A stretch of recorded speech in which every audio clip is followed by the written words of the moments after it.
चेतावनी, इस कहानी में 18+ सामग्री शामिल है। बच्चे इससे दूर रहें। चेतावनी, इस कहानी में 18+ सामग्री शामिल है। बच्चे इससे दूर रहें। Chapter 1, Tayung county bus station. एक 30 वर्षीय महिला बस स्टेशन के गेट पर खड़ी थी। उसकी मौजूदगी से कई लोग उसकी तरफ देखने लगे। वह लगभग 5 फुट 8 इंच लंबी थी। उसकी गोरी त्वचा और सुंदर चेहरा किसी परी की तरह लग रहा था। उसकी बॉडी कर्वी और आकर्षक थी और काले स्टॉकिंग्स में उसकी टांगें धूप में चमक रही थीं। उसका नाम अंजलि था और वह अपने पति के चचेरे भाई दर्श को लेने आई थी। वह बहुत बुरे मूड में थी।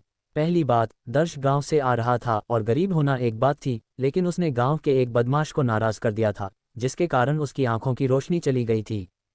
दर्श शहर 2 कारणों से आ रहा था। पहला, गांव के बदमाश से बचने के लिए, और दूसरा, उसकी आंखों का इलाज करवाने के लिए। जब दर्श की आंखें खराब हुई थीं, तो अंजलि के पति ने उसे इलाज के लिए 50,000 रुपये दिए थे। अब वह उसे काउंटी में इलाज के लिए लेकर आ रहा था, जिससे अंजलि को बहुत चिढ़ हो रही थी। आखिरकार उनकी अपनी हालत भी अच्छी नहीं थी। वे अभी भी एक छोटे से पुराने घर में रह रहे थे। इस मुद्दे पर अंजलि और उसके पति दिनेश के बीच कई बार झगड़े हो चुके थे, लेकिन दिनेश का मानना था कि दर्श अभी युवा है और उसके पास एक बेहतर भविष्य हो सकता है। अगर उसकी आंखों का इलाज नहीं हुआ तो उसकी जिंदगी बर्बाद हो जाएगी। इसलिए वह दर्श को काउंटी लेकर आने पर अड़ा हुआ था। एक और बात यह थी कि अंजलि और दिनेश को शादी के कई साल बीत जाने के बाद भी कोई संतान नहीं हुई थी। दोनों के माता पिता के दबाव में उन्होंने हॉस्पिटल में चेकअप करवाया तो पता चला कि दिनेश को इनफर्टिलिटी की समस्या थी, जबकि अंजलि पूरी तरह स्वस्थ थी। दिनेश को अपनी इमेज की बहुत फिक्र थी, इसलिए अंजलि ने रिपोर्ट छुपा ली और उसे दिनेश को दिखाने की हिम्मत नहीं हुई।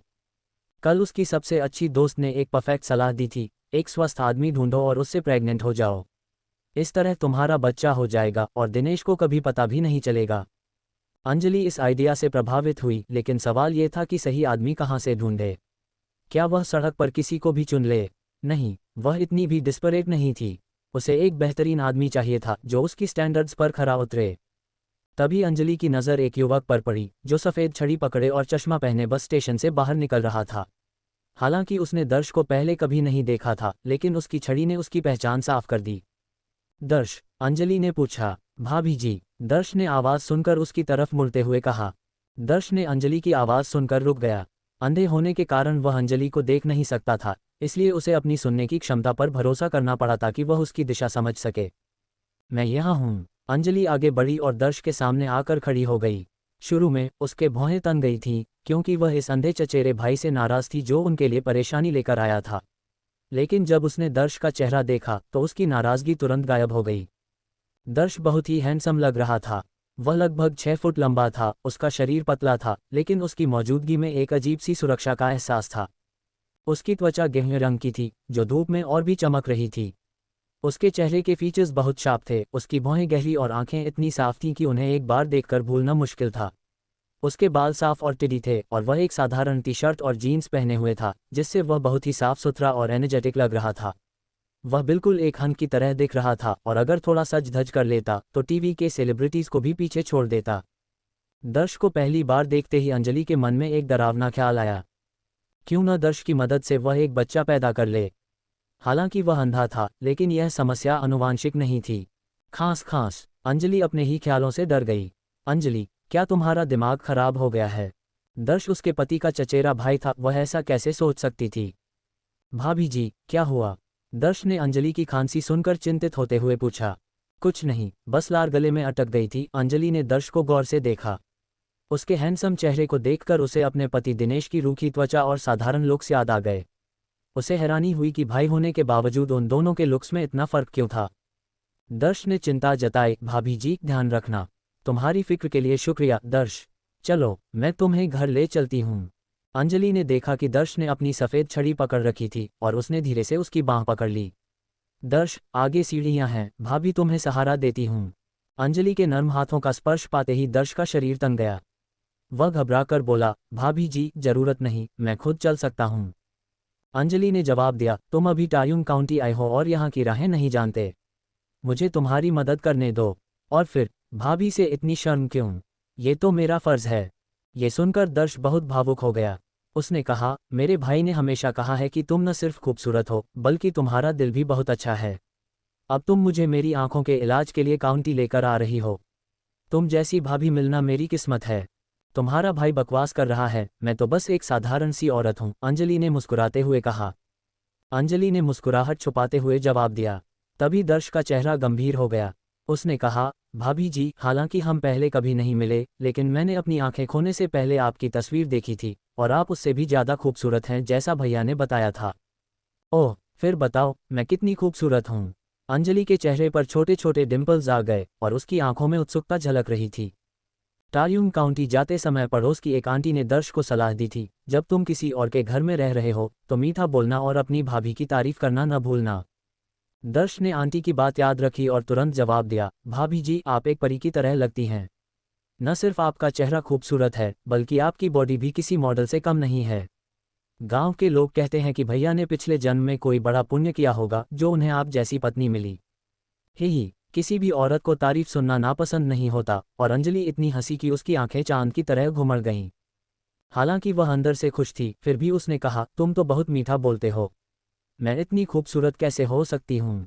टार्यूम काउंटी में मुझसे ज़्यादा खूबसूरत औरतें तो बहुत हैं। अंजलि ने कार का पैसेंजर दरवाज़ा खोला और दर्श को कार में बैठने में मदद की। फिर वह अपनी पतली कमर को घुमाते हुए ड्राइवर सीट पर बैठ गई। कितनी खुशबू! जैसे ही दर्श कार में बैठा, उसे एक अलग ही खुशबू महसूस हुई। ये वही खुशबू थी जो उसकी भाभी से आ रही थी। दर्श की तारीफ सिर्फ आंटी की सलाह के कारण नहीं थी, बल्कि वह सच्चे दिल से कह रहा था। असल में उसने अपने भैया की शादी में कॉलेज के कारण शामिल नहीं हो पाया था, लेकिन उसने अपनी भाभी की एक तस्वीर देखी थी। वह बेहद खूबसूरत थी, किसी सेलिब्रिटी से भी ज़्यादा। उस समय उसने मन ही मन ठान लिया था कि वह भविष्य में बहुत पैसा कमाएगा और अपनी भाभी जितनी खूबसूरत पत्नी से शादी करेगा। लेकिन अब अंधे होने के कारण वह खुद का पेट भरने में भी संघर्ष कर रहा था, पैसा कमाने की बात तो दूर की थी। कार में बैठने के बाद अंजलि ने दर्श के खूबसूरत चेहरे को देखा और मन ही मन सोचा, ये लड़का वाकई में बहुत हैंडसम है। अगर यह अंधा न होता तो न जाने कितनी लड़कियों के दिल जीत लेता। हालांकि वह शादीशुदा थी, फिर भी दर्श को देखकर उसके दिल में एक अजीब सी धड़कन महसूस हुई। दर्श, मैं तुम्हारी सीट बेल्ट लगा देती हूँ। याद रखना, कार में हमेशा सीट बेल्ट पहनना। अंजलि ने प्यार से कहा और दर्श के ऊपर झुककर उसकी सीट बेल्ट लगाने लगी। उसकी भरपूर छाती दर्श के सीने से लगातार रगड़ खा रही थी। इस तपती गर्मी में उनके कपड़े बहुत पतले थे।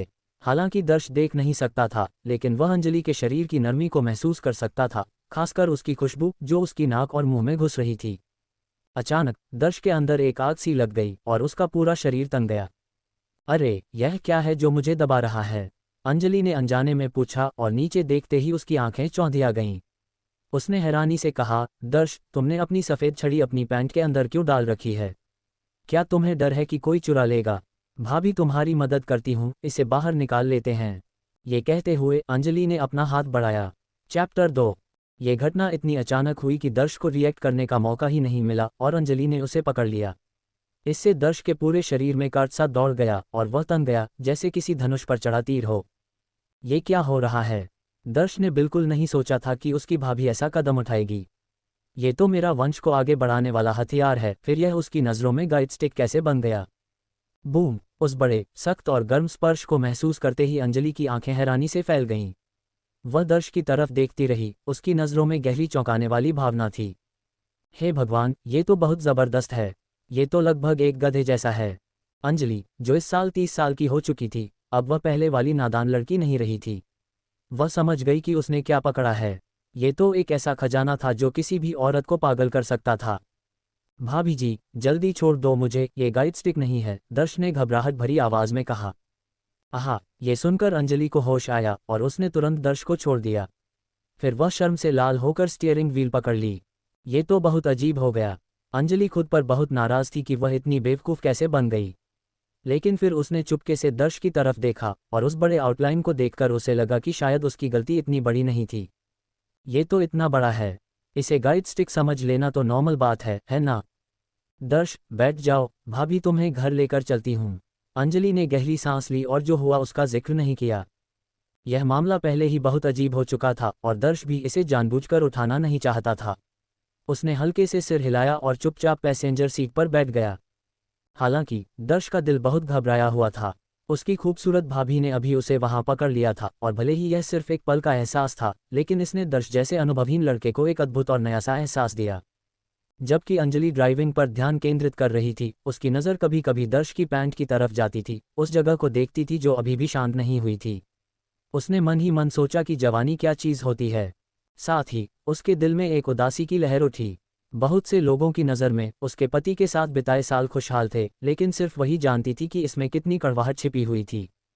दोनों तरफ के माता पिता का बच्चों के लिए दबाव तो एक बात थी, लेकिन उसे अपनी शादीशुदा जिंदगी में भी संतुष्टि नहीं मिल रही थी।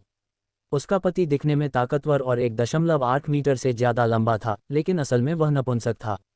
हर बार जब वह उम्मीदों से भरी बिस्तर पर लेटती तो उसे सिर्फ 1 मिनट से भी कम का जवाब मिलता। 1 या 2 बार तो ठीक था, लेकिन समय के साथ अंदर की खालीपन ने उसके स्वभाव को बहुत चिड़चिड़ा बना दिया, जिससे वे हर छोटी छोटी बात पर झगड़ने लगे। इसके अलावा उसके पति को जवानी में हाथ से काम करने की